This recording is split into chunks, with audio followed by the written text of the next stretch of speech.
The Manila Police District will deploy 150 policemen to the Binondo area tomorrow to maintain order during the Chinese New Year celebrations.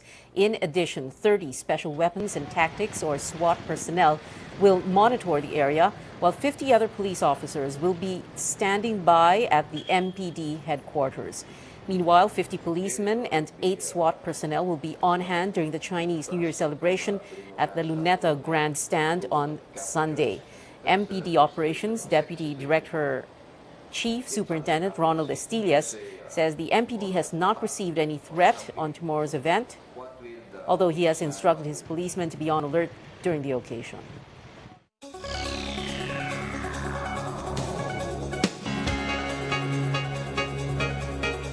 Let's get the rainfall forecast now from Mai Rodriguez reporting from the Solar Weather Center. Mai? Hi, Pia. We see fine weather this weekend, a mix of sun and clouds for the whole country. Still the easterlies affecting eastern sections and just isolated rains for the Bicol region, eastern Visayas, the Caraga and the Davao region. The northeast monsoon is starting to make a resurgence in northern Luzon, but it's not going to be that strong. So don't expect very cold weather, I'm afraid. We're actually going to see an early transition to the hot summer season as the amihan is expected to subside sometime next week. So for Luzon tomorrow, we won't see temperatures falling like they did in January, just ranging from the 20s to the low 30s in Metro Manila, Tagaytay, Legazpi, and Tuguegarao. Some isolated rains in these areas, while Baguio will see temperatures drop to 15 and settle at 24 degrees Celsius during the day. Let's check tomorrow's rainfall amounts. Light rains for northern Samar, spreading to Bohol and parts of Cebu sometime during the day. Same weather for eastern Mindanao, and most of the southern islands may have showers, especially South Cotabato, Sarangani, Jensan, up to the Zamboanga Peninsula. Elsewhere, it's clear skies for Luzon and Palawan. We see better weather for the whole country on Sunday. Mostly rain-free, as you can see here, except for brief light to moderate rains in Zamboanga City, Tawi-Tawi, and also for southern Palawan. Good weather extends to our Asian neighbors, just partly cloudy to cloudy from Tokyo, Beijing, and Shanghai. Still very cold though, lows of 1 to 2 degrees in Tokyo, dropping to -5 degrees on Sunday in Beijing and 0 in Shanghai tomorrow. I hope you're bringing your winter clothes if you're heading there this weekend. In other cities, very warm in Bangkok, highs of 33 to 34 degrees there, and thunderstorms on Sunday. Some drizzles in Hong Kong and Taipei. You'll be pleased to know we expect cooler weather there this weekend, lows of 12 to 15 degrees Celsius. Now, if the weather here is pretty mild, it's a different story in the U.S.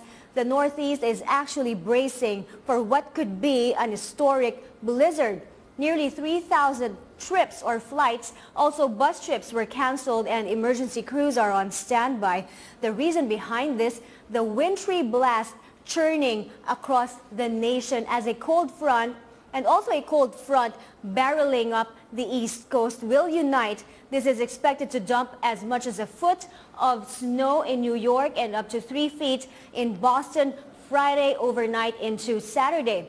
Now, this monster storm is already drawing comparisons to the Great Blizzard of 1978, which happened around the first week of February as well. It was a catastrophic and historic nor'easter that brought blizzard conditions to the New England region, New Jersey, and New York. The Great Blizzard left about 100 people dead, and these pictures don't look too good.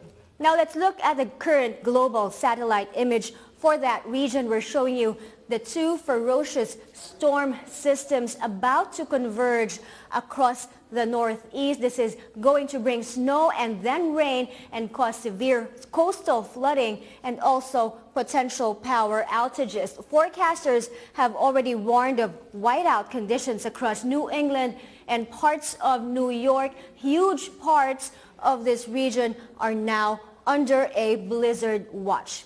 Let's hope they are prepared over there. And that's your weather. Always be informed and keep safe. Pia? Quezon City Police District was disappointed after testing the security measures in Robinson's Magnolia earlier today. 2 of the 3 policemen in civilian clothes were able to bring firearms inside the mall without being detected by security guards. AC Nichols filed this report. Robberies in the metro in recent weeks prompted the Philippine National Police to check if security in malls are up to the task of screening armed shoppers.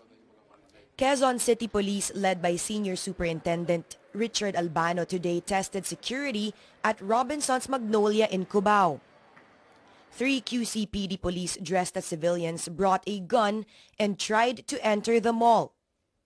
Police Officer Erickson Isidro, who put the gun in his sling bag, was not allowed to enter the mall. However, 2 other police dressed as civilians who tucked their gun in their pants were able to enter the mall. Sinubukan natin ngayon yung readiness nila. Nakakadismaya. 2 baril may papasok dito. Ba't di nyo makita yon? So, ano to? It should be a wake-up call sa mga gwardiya dito, agency man, kung sinong concern. Titingnan natin hanggang doon sa pinakamababa na nag-i-implement nito. Salita tayo ng salita, di natin kayang gawin. Gawin natin. Albano asked for an explanation from the head of the mall security, Pepe Gantalao. He told Gantalao to improve the supervision of security guards manning the mall's entrances. Gantalao blames the security agency hired by Robinson's Magnolia for not properly training the security guards. Security guards from Gengiscan, the agency which was hired to handle mall security, insist they are doing their jobs. Walang kakalusot man, sir, basta ang sa amin lang ginagampanan po namin yung trabaho namin. Albano says this is only the first of a series of security inspections in similar establishments. He says he also plans to inspect security measures in 24-hour convenience stores, which are easy targets. AC Nichols, Solar News.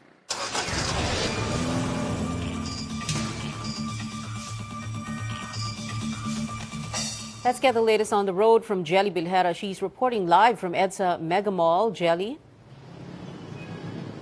Pia, traffic is starting to build up in the northbound lane here along EDSA in front of SM Mega Mall, while the southbound lane is still looking light. EDSA Estrella is not looking good as northbound vehicles can expect heavy traffic while southbound vehicles can expect moderate traffic.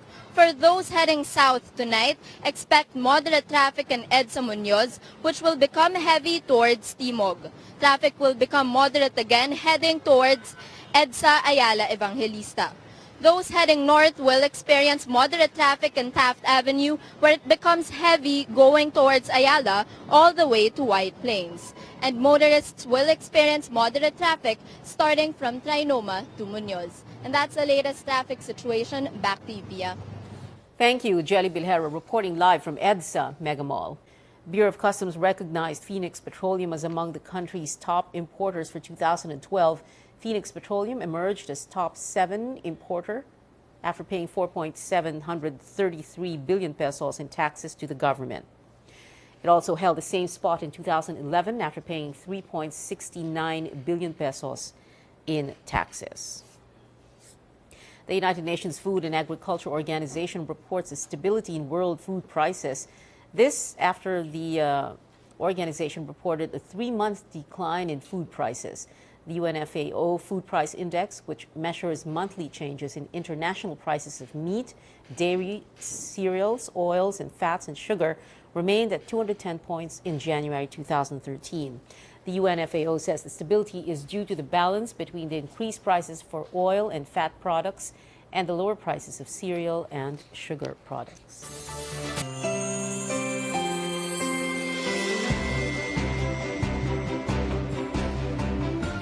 Japan lodged a protest against Russia after 2 Russian fighter jets allegedly violated its airspace. That and more in this Around Asia update from Claire Saldran.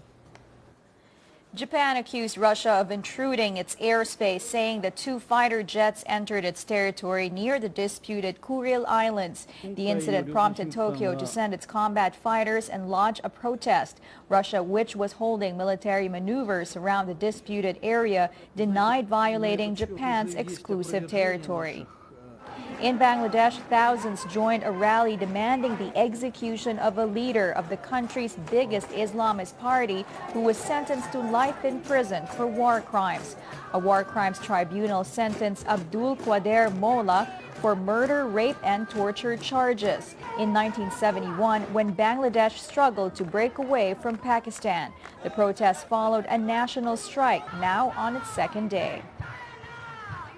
And in Hong Kong, a leading Asian brokerage launched a tongue-in-cheek feng shui index predicting markets in the year of the snake ahead of the Lunar New Year. Financial analysts and feng shui practitioners said the coming year of the snake would see financial markets higher as optimism grows. The report, however, warned that snake years were usually marked by major transformation, change, or upheaval. Just like the September 11 attacks in 2001, the Tiananmen Square crackdown, the fall of the Berlin Wall in 1989, and the Great Depression in 1929. Claire Saldran, Solar News.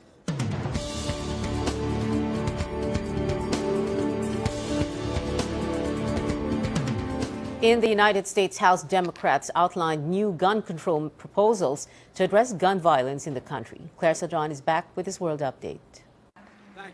Top Democrats in the U.S. House of Representatives unveiled a broad proposal to curb gun violence. It mirrors the one offered last month by President Barack Obama. The proposal included a ban on semi-automatic assault weapons. It remained unclear if the measure would be put to a vote. The House Republican leadership said it would not bring the legislation on the floor until the Senate acted on it. Meanwhile, CIA Director nominee John Brennan said he did not try to stop waterboarding, an interrogation technique that some consider torture, as he faced tough congressional confirmation hearing. Lawmakers grilled Brennan on controversial counter-terrorism tactics used while he was a CIA official. Democrats also repeatedly questioned Brennan about the government's use of drones to attack American citizens allegedly involved in terrorist plots. And in space, NASA says a small asteroid would pass close to Earth next week, closer than the TV satellites around the planet. The asteroid, known as 2012 DA14, is about the size of an Olympic swimming pool and is projected to come as close as 17,000 miles near Earth on February 15th. Scientists, however, assures the public there is no chance of an impact during the encounter. Claire Saldran, Solar News.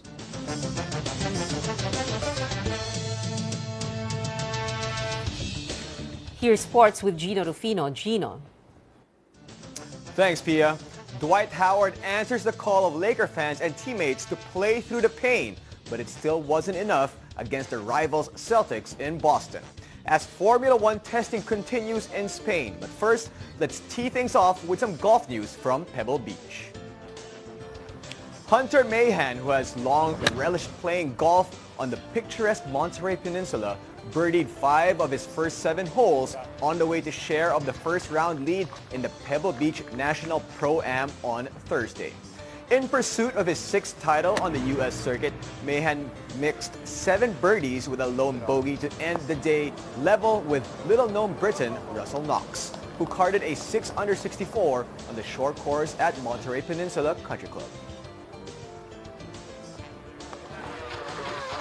Formula One champion Sebastian Vettel shook off the winter rust with his first test of the year on Thursday, while Felipe Massa raised the hopes of Ferrari fans with the fastest lap of the week. Mercedes also put the problems of the first 2 days behind them, with Nico Rosberg completing a mammoth 148 laps, a total of 655 kilometers in one day. Vettel pounding out the laps in the Red Bull for the first time since he won his 3rd consecutive title in Brazil last November was only the 3rd fastest, but the times were of secondary importance. He completed 102 laps.